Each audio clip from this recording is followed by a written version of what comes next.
Guys, today we are talking about some dirty secrets that will be revealed to any man who practices semen retention. Welcome back to HypnoVision Studios. I am your host, Nicholas.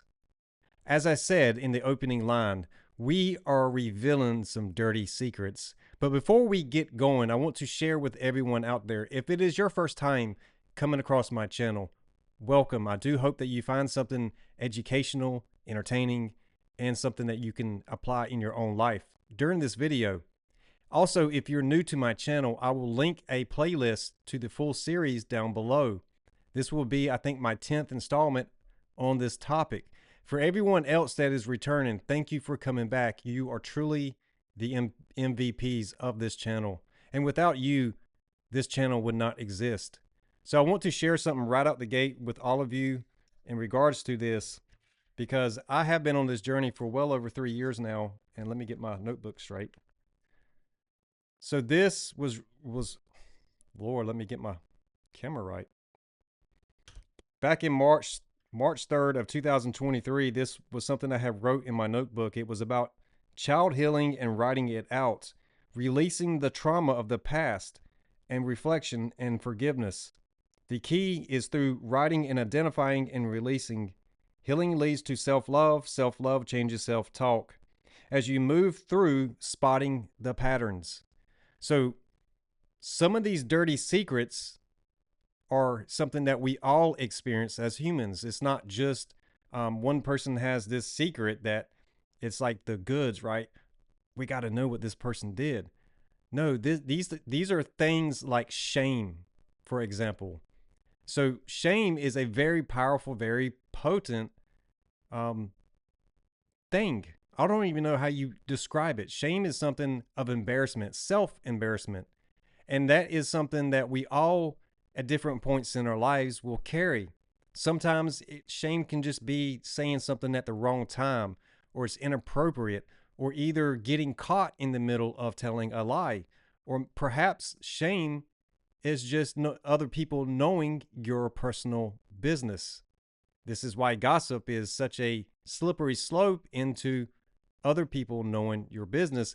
And gossip is another reason why, or should I say, shame is a reason why people gossip about other people. Why? When we gossip about someone else to make them look bad, sometimes it is done unconsciously to keep from talking about ourselves. So when somebody comes to us and they're going through something, instead of having an honest one-on-one conversation, sometimes we will gossip about another person to not face our own selves or to be honest about our own life experience because we have shame around it. And that is the God honest truth. So I'm going to share something else with you before we really start to dive deep into this, guys.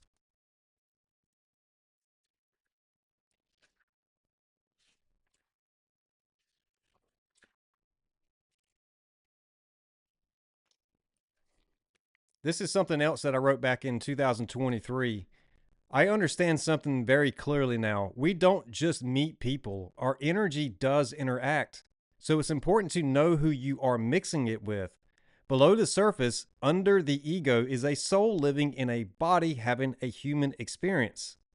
Perception from the void gives clarity, and the one lens which I write from now is sexuality. Most importantly, entanglement of sexual energy.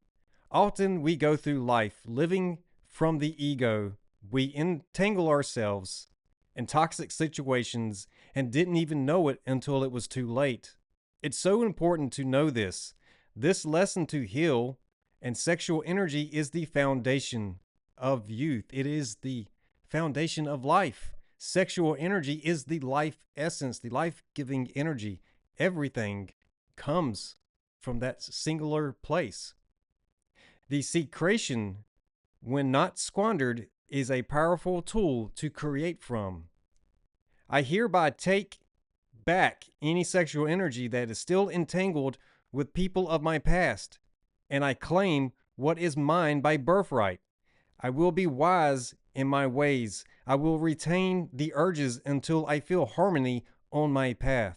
This is my choice to make, not anyone else's. In place of my energy, I send love and gratitude for the lessons learned during these exchanges, and I forgive in love. I wrote that back in 2023, and that was very, at the time, very, I couldn't see it for what it was. Here I am sitting in the ninth month of 2025, creating another one of these videos, revealing a very deep secret that I had, and that was learning about the sexual energy itself, learning things that no one ever told me as an adolescent when I was coming of age and becoming active. Sure, we all in the modern world of things have sexual education classes, but nobody really talks about the spiritual aspect of things. And that is what this discussion is really about, revealing a lot of these secrets, because when we are in our ego or very egotistical, we can find ourselves in very shameful situations where we don't want our own secrets revealed, and we will rather gossip about somebody else's secrets in hopes that we can hide our own. And now, so the entanglement aspect of this is very interesting when you start to think about it, because what happens when we are sexually active with another person? We are exchanging data through DNA, through the fluids also. If water can retain memory, and this has been proven, I've even done videos about this on my channel. There's a lot of scientific evidence out there that water indeed does hold memory. And if the body is 70 to 80% water, then what do you think all of the fluids are made up of? Then we also have the other aspect of things, the electrical side of the body, the electrical impulses of the body, the nervous system, all of those tingles, and how we animate our body and how we move is all done by electrical impulses. So we have water and electrical impulses contained within the body.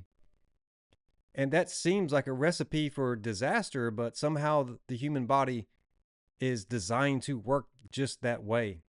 So, what does it mean when we talk about secrets being revealed?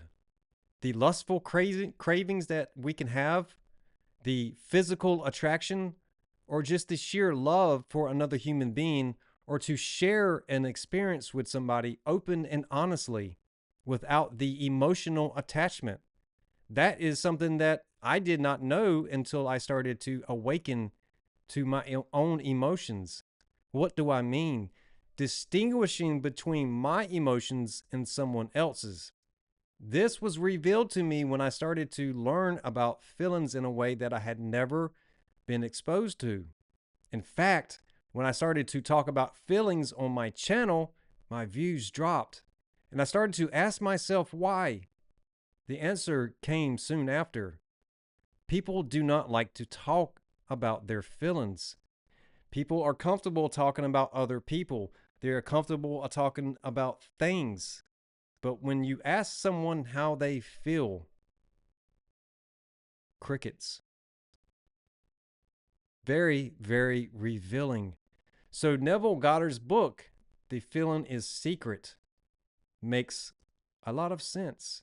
The feeling is secret because no one likes to talk about their feelings. So that is one of the dirtiest secrets I can reveal to you, even though it doesn't sound very dirty.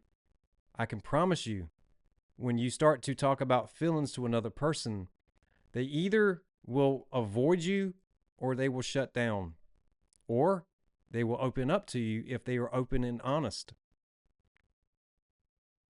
So what can that teach us? What can we learn from that?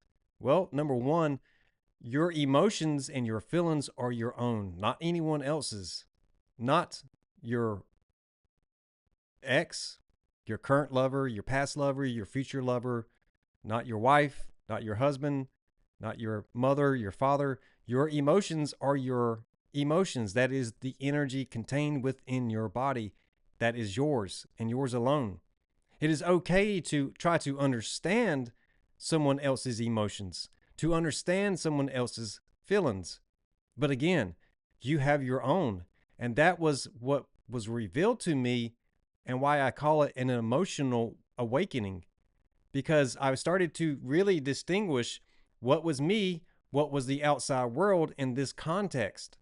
So I started to realize how many times I felt duped when I started to look back into my life and start to see the lessons.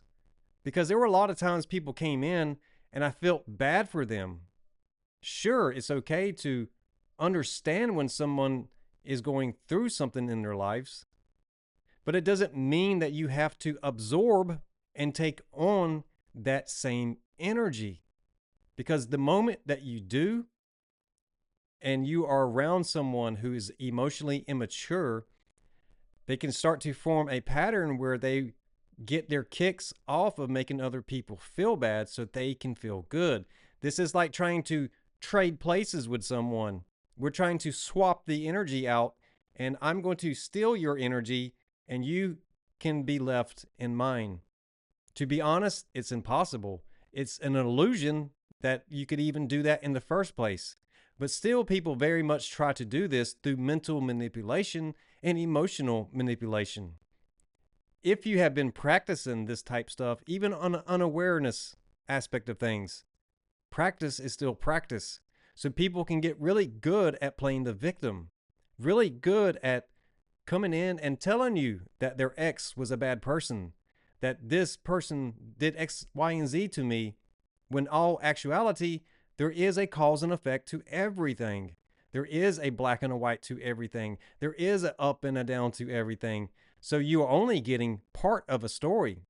The other part is the cause or either the effect. So if someone comes in and telling you the effects of someone else, they are not telling you the cause. So you may not know why that person was responding in that type energy to start with. The entanglement happens when we start to gossip about other people, tell other people's business, and then turn around and we find ourselves in bed with the same people. That is another secret, right? What are these groups where people act like they don't know each other, but they're all sleeping with each other? Is that not entanglement of sexual energy? And if sexual energy is the root of all life essence, then you see how the emotional entanglements happen. Because emotions is energy in motion. And that is very enlightening. So once you learn to detach emotionally from allowing other people to make you feel certain ways, and you start to put a boundary around yourself, and you start to practice semen retention, you start to meditate, and you start to shut out certain things of the outside world, you start to see the other halves of these different equations. You start to have things revealed to you that would never, you never saw before. And that is part of the process. And that is why they say you have to trust the process. Because for me, after 3 years, I can tell you that there was a lot of people that mocked me. There was a lot of people that made jokes about me. There was a lot of people that were just not healed. And there's two types of unhealed people. Let's be honest. There are the types of people who want to get better, who want to be healed, and want to make something of their life. The other type of people, they are unhealed and they don't have any desire to heal. They don't have any desire to better themselves. Those people are the ones that will make fun of you. And those people are the ones that will end up with egg on their face, even if you are not trying to seek revenge. And to be honest, there's no point in to seek revenge against someone. There's no point into burning your own mental energy trying to get revenge, because you are healing or have already healed, and your time and efforts are already best placed in other places. So by the time they try to come around and stir you up, it's already failed before they even started. You're not paying attention. I will tell you a few things that have happened to me. I experienced in my own life people coming back around and then suddenly vanishing, because once you see through someone, they either have to come clean or they have to try to maintain a lie, maintain an illusion. And if they are not healed enough, there is no way that they can maintain a false narrative long enough to achieve what it is that they're trying to achieve. In other words, it's just too much trouble. There's a saying, when the narcissist knows that you know, it's no longer any fun for them. They can't get your goat. They can't trigger you. They can't, because they don't have any power over you any longer. This is one of the reasons why people ghost. This is one of the reasons why people avoid. And it is all based upon shame. Shame is a very powerful, I don't know if you would call it an emotion. I don't know if you would call it a line of thinking. But shame is very powerful. It causes us to act different. It causes us to treat other people differently. Shame is something of an embarrassment, right? We have all been embarrassed when we have spoken out of turn or said something that was inappropriate at a wrong time, or either when we figure out that somebody knows our personal business, and that is a very powerful thing. That is why blackmail is so powerful, right? When someone knows a secret about another person and they try to use it as a point of leverage to get what they want from somebody else. There are a lot of women who will try to emasculate a man to control him. They will get inside of his ear and tell him that he's not good enough, or that he's worthless, or if he doesn't do X, Y, and Z, then he's truly not man enough for her. These type women are very much unhealed. These type women have daddy issues. So you have to be able to pull yourself back and see the bigger picture. If a woman is telling you that you are not good enough, yet she still keeps coming back around to you, you best believe that she's trying to control you. You best believe that she is codependent and is not an independent or interdependent type woman. It's very true once you stop and you smell the roses and see things for what they are.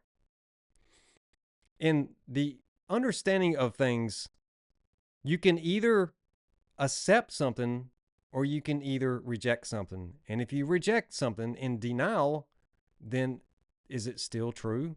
So when it comes to being in your ego, very egotistical, right? Below the surface, as we say, is the real person hidden beneath many different layers. And this is something that you will learn if you look into Carl Jung's work, that there's a lot of layers to what we call persona. Who are you? Who wants to know? And who is paying attention? As long as we can go through life and get what we want and stay in a place where we're not too noticed, that people are not paying too much attention to us, then we can go through life in this fake persona with a mask on and never really be real with another person. And sometimes people get into relations and they stay in these long-term relations with people and they never truly know the other person. They never even know what's beneath the surface. You can observe this if you start to pay attention. People wear masks, and I'm not talking about the medical mask for COVID. I am talking about the physical mask and what's beneath the surface on a soul level. Inside is a very different thing. The internal state of being is very much different than the outside world. All we have is our first person view, our perspective from our eyes, and we cannot see ourselves if no one else tells us how they see us. And even when that arises, we must have discernment, for someone else could say that they see something in us that is a projection from them. Now, this is where things are going to get really interesting about dirty secrets. And I'm going to talk about Jesus, and I'm going to say some things that may be triggering to some people. So I want you to take this with an open mindset and understand that I'm sharing with all of you a lesson that I personally learned. If people can build versions of you inside of their head, in their imagination, and project their hurt, pain, and trauma onto another person, is Jesus really any different? Can people have a version of Jesus in their head, in their imagination, and project that onto another person. This is why religion can be very, very, very dangerous. I've actually witnessed a lot of people who have been inside of certain religions for a long time, 20, 30 years. And when they finally awaken to the fact that much of it is an illusion, guess what? They feel like they have left a cult. They left cult mentality. They left these backwards emotional thinking. William Donahue is one of the teachers that I really appreciate very much for him being open and honest. And I will add a clip to the end of this video from him if you stick around long enough for that. So religion itself tells you that you need to be saved and Jesus died for your sins. While sin is what? We have to understand what it is that we are talking about here, because Jesus lived 2,500 years ago. He's not here now to tell his half of the story, the cause and effect, the right and the left, the up and the down. So is it his teachings that can save you because he told you how to speak to the Father, or is it what other people who were lost are trying to tell you from their projection of what Jesus is from their point of view? This is why self-discernment is very important. And I learned this, right? We talk about the forbidden fruit, but every man has fruit between his legs. The forbidden fruit of knowledge, knowing the ledge, knowing where the ledge is, and knowing how to apply knowledge is very important. So if we don't know, how can we do better? If we don't know, we can't do better. And when we do know, we know. To know thyself is to know the innermost aspects of ourselves. That soul, that part of us that is deep within, below that persona, below that mask, below the appearance of the outside world.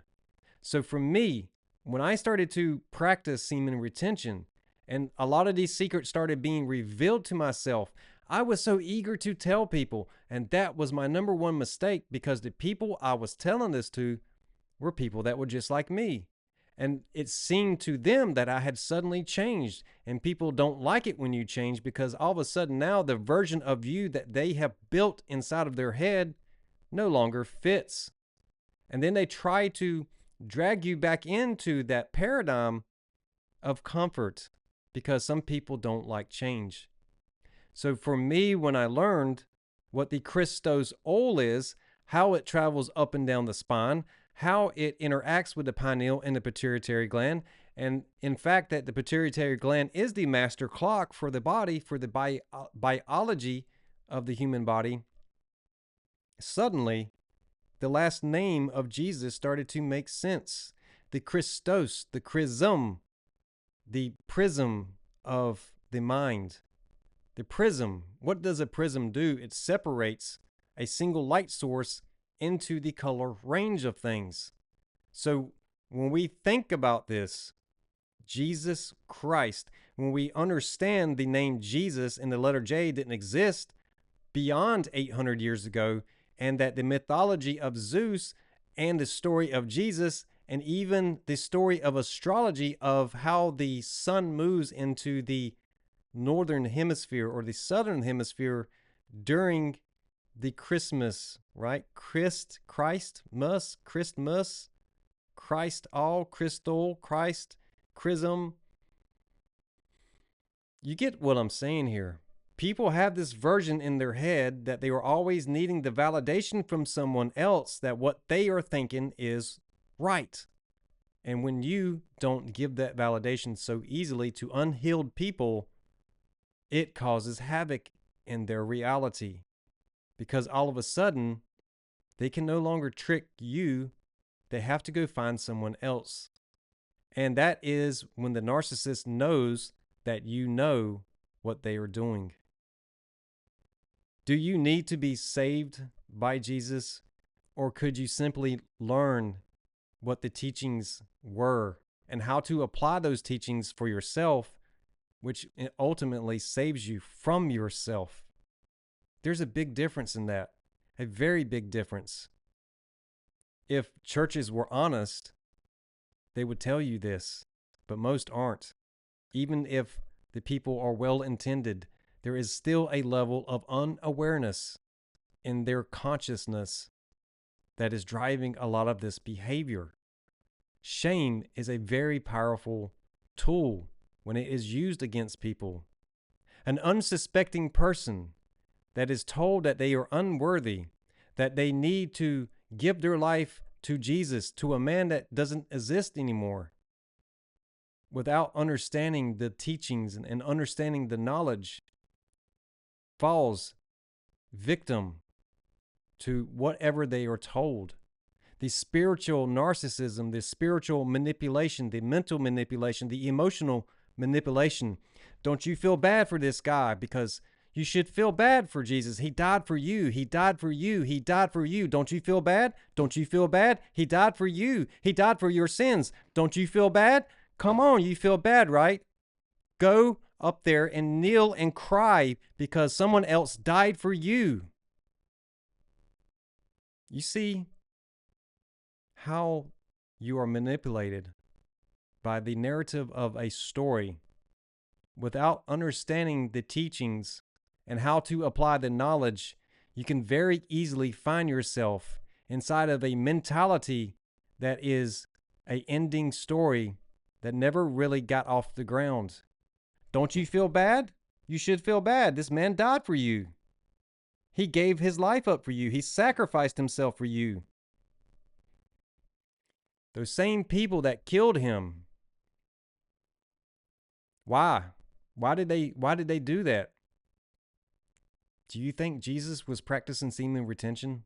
Do you think he was impregnated by thought, by thinking the thoughts from the Father and allowing those to come out? So to an unhealed person, someone who is addicted to playing with themselves, someone who is addicted to the dirty secrets and the addictions of sexuality, and Jesus was not emotionally attached to those things. So he could see through the persona. He could see through the appearance. He could see through into the soul of these people. I and my Father are one. I and my Father are one. There is no separation other than ego trying to separate man from the Spirit of God, the Spirit within the soul. Just like that analogy that I've used so many times, the soul of man or woman, the soul of Mother Earth, and planting seeds. And those seeds, no matter what they are, will grow with water and sunlight. So sunlight is the best disinfectant. But anytime a breakthrough is about to happen, there is pressure, there is resistance, as that seed has to push itself up through the soul level and manifest itself into the light for everything to be revealed and seen. Do you feel bad for Jesus yet for dying for your sins? Or do you feel bad for believing a story that misled you so far off path that now you have a moment of reckoning in realizing that it was indeed a false narrative? It was a focal point designed to put the light somewhere else that is not correct in order to make you fall in line. Blind people leading blind people create a lot of blind spots, shame, hidden secrets, sexual addictions lead to other addictions that lead to being binded to your situations in ways that you never even could consider. For what it's worth to all of you out there, this video is not about shaming people. It is about revealing the truth. It is about knowing the truth. It is about giving you the truth and how to apply it for yourself. I simply understood this on an internal level after practicing semen retention for some time. That cycle of that 29.5 days, when that seed travels up your spinal cord, up those 33 vertebrates, up into the pineal and pituitary gland area, and sits dormant for 3 days. Jesus in the tomb for 3 days. That seed for 3 days. before it touches, right? We've seen that image before, the spark between the two fingertips, between the pituitary gland and the pineal gland. Enlightenment. But yet, religion wants you to believe the earthly bound version and the narration that Jesus died for your sins, for you, to emotionally manipulate you into making you feel bad, into making you roll over and just give up the spirit within you, to make you feel like you are not worthy, that you were inherently somehow bad right from the start when there was never anything wrong with you. You were perfectly imperfect, which means you are perfect.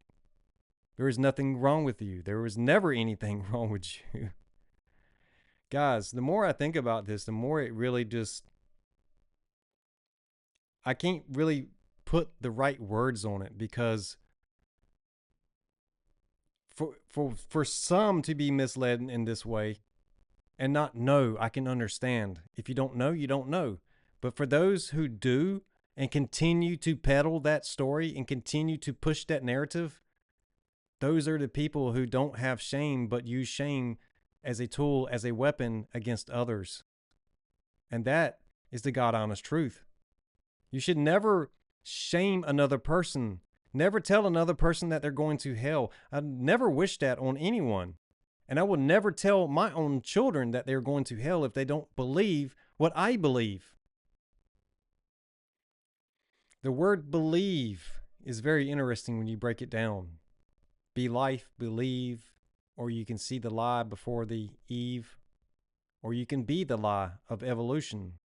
It really doesn't matter how many ways you break this down, but words themselves are spoken in vibrations, and the tones and the energy that it carries as it enters into the atmosphere. Very interesting stuff. So a lot of dirty little secrets is not about what this person did behind closed doors, as it is so much about understanding the creative life force within you and how the upper echelons of society does not want you to know the truth. That's why they make it forbidden, so that you will not know the truth. They will make it sound sinful. They will make it sound like you're going to go to hell if you ask these questions, if you question us about this. So guys, there's no doubt in my mind that Jesus is a very important, pivotal character in our history. But our history did not start with Jesus. Our religions did not start with Jesus. Saving did not start with Jesus. Our history goes well beyond that timeline. And we have been duped by the mainstream narrative that you have to be saved by a man named Jesus, and you have to let a stranger come into your heart. And I will tell you something else very straightforward, open, and honestly. When you pray, you go to your room, you shut the door and pray to your Father. Whose name are you praying on? Are you praying on your behalf, or are you praying on the behalf of another person who does not exist? That was one of the things that was revealed to me when it came to prayer. I spent many years of my life not understanding even how to pray. When I tried, my mind would wander off. Why? Because when we put things in other people's names, it takes the accountability off of us. So we will say, my prayer isn't working. My prayer doesn't work. Why does my prayer not work? Well, for number one, you're praying in someone else's name. You're not praying in your name. You're not praying from yourself. You're putting a middle person, a third party, in between you and God. So when you pray directly to God because you have a direct connection internally. It is always there. It is always on. So you get what you deserve. And when you do it in someone else's name, there is no accountability for you to be held accountable for. Accountability is not always a bad thing. People think that it's bad. being held accountable for doing something, able to account. I have memory. I'm able to re-account for things that happened in my past. And I'll tell you something else, that the longer I have practiced this practice, my memory has gotten a lot better. Things have become more clear. And when I pray, I do so in silence. And I do so with the understanding of meditation, mediation between myself and God. Meditation is sitting in silence. If I am always praying, then I am constantly sending a signal out. If you're having a conversation with another person and you never stop talking, you never give that person a chance to respond. What kind of conversation is that? It's a one-way conversation. A lot of people take this approach when they pray and they're not even aware that they were doing it. They pray, they pray, they pray, they pray, they pray. They never sit and listen. How can you understand what you're being told if you are constantly sending out a signal, over talking over someone else and doing it in a third person? It's very, very interesting when you stop and think about it. I'm not a denier of Jesus, but I'm not a follower either. I do not follow the masses. I will not ever follow the masses.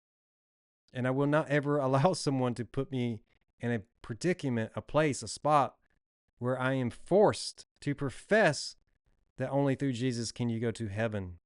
I will never allow myself to be used in that manner, to be emotionally manipulated, to be mentally manipulated, or spiritually manipulated, because I know that I know who I am, no matter what name you shall call me. In meditation and silence, there is no name. It is only source. It is only God. It is only understanding things that which cannot be put into words. And that is a big secret that any man will learn once he starts to practice semen retention. And with that, guys, I'll see you on the next one. Tithing does not mean giving money. Let me repeat that for you on television. Tithing does not mean giving money. When anybody asks you to tithe, hang on to your wallet.